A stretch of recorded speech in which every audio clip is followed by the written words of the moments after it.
This is the first card that we're looking at from 1995-96 Flair. And we're going to do that by comparing it to the Jordan card from the 94-95 Flair, which was the first season that Flair produced basketball cards. So 95-96 Flair is the second season of the Flair brand. The set was easier to collect this year because there were only 250 cards, 150 in the first series and 100 in the second, instead of the previous year's 326. Flair reduced this number on purpose.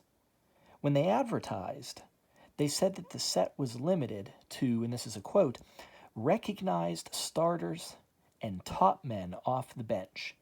So they were trying to reduce, they were trying to pick the highest quality players that they could.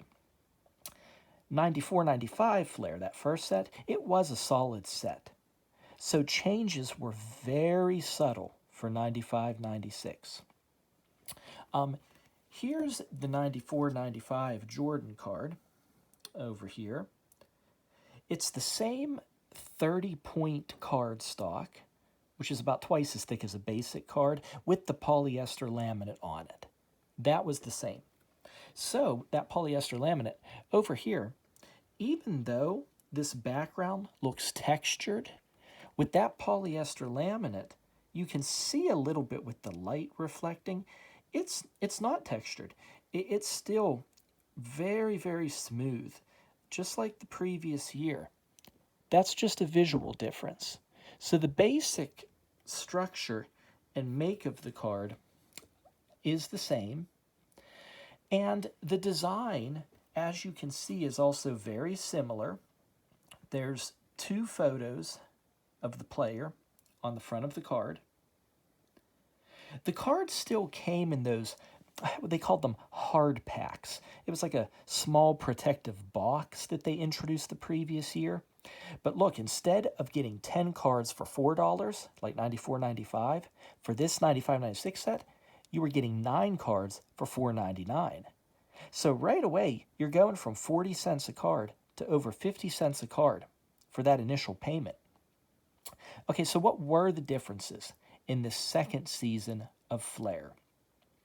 Well, the primary difference you see there is the fact that this front is foil etched. That gives it that textured metallic look, where for 94-95, they just blurred the background. So, yeah, that's obviously the main difference. The name is slightly different. Over here, the full name, Michael Jordan, appears in gold foil. And in script, you have the initials MJ in silver foil. Now, we still have the gold foil over here, the previous year, but they took that first initial of the last name, they used the gold foil to kind of blow up an outline of it. So you have a slight difference in how they're presenting the name. Let's go to the back of the card.